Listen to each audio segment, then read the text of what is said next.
masaya ako at nandito ako.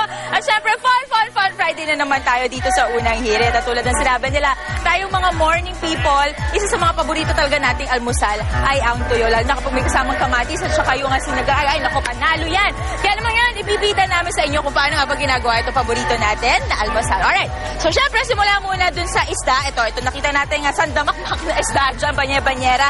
Usually daw sa linas, ang ginagamit nilang tuyo, minsan kilala yan sa salitang tunsoy o tawalis.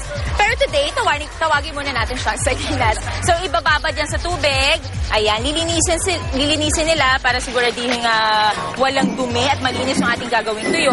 At pagkatapos, ililipat na siya ng lalagyan dito sa kabilang banyera. Now, dito sa kabilang banyera, mga kapuso, dyan siya lalagyan ng asin. Kasi diba ang tuyo, hindi na yan kailangan ng sausawan eh. Okay na siyang kainin mag-isa dahil meron na siyang lasa. At ang dahilan yan, dahil nga nilalagyan siya ng asin. Overnight, or siguro kaya naman na isang araw na nakababad siya sa asin para siguraduhin kumapit yung lasa. At dahil mabilisan tayo, ayan, shortcut na muna natin yan.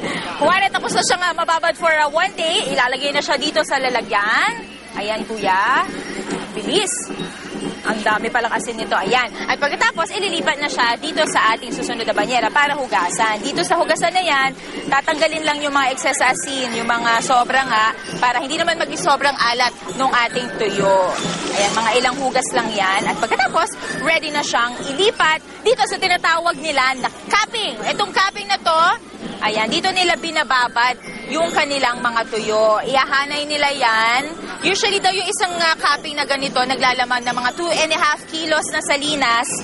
At ayan, mabibilis sila kuya gumalaw. Ang galing! Ibababad nila yan dyan. At pagka na-ready na nila, pwede nilang ilagay doon sa ilalim ng araw. Now, speaking of pagbababad, meron silang tuyo laying and drying contest dito. I like it! Napakadaming tuyo na ibibida naman ni Gino. Go, Gino!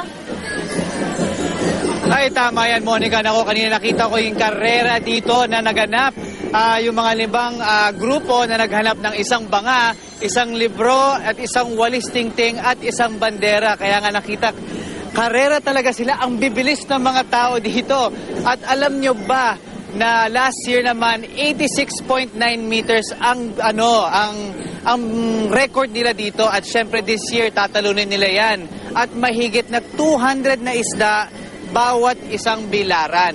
At isang tonelada nagagawa nila isang araw. At syempre, sabi nga sa akin kanina dito na isang tonelada pa dito ay kinikita nila ay 5,000 pesos. So, grabe. Ang dami pa rin nila nagagawa talagang tuyo dito. Kaya pagkita mo nga naman, sobrang haba talaga ng bilaran dito. Okay, so Monica and Arn, ano pang ginagawa dyan? Mukhang naamoy ko na niluluto ninyo, ha? Eto na! Siyempre kung may tuyo, ito na yung mga finished product. Pinagkainan part, favorite namin ni Arn. So Arn, ito yung mga iba't ibang klase dishes na meron tayo. Ano mga meron? Yes, bukod sa traditional na pagpiprito, ay may iba pang pwedeng gawing luto sa tuyo. Kaya nito lang, adobong tuyo sa gata with mango puree. Oh, wow, sarap. Bola-bola tuyo na sinigang sa ayo. Ayo, sarap. Dried peas at fried lumpia. Ayan. At tuyo with cream of mushroom. Ako, social ha. At ang pinakamasarap sa lahat, putserong tuyo. Ay, ang dami. So, parang ano lang nako. Mas wild na. Imagination mo. Mas marami kang magagawa. Pero syempre ako, favorite ko pa rin. Walang tatalo. Sa simple but classic na pinaritong tuyo. Meron pa kayong kamatis. Ay, may kamatis. May sinangag. May sinangag din. Ayan, tamang-tama. Kainan na to. So, more of tuyo or ika-anim na tuyo festival sa pagbabalik po natin. Dito yan sa Balanga Bataan Balta Studio. Sarap. Kailan na.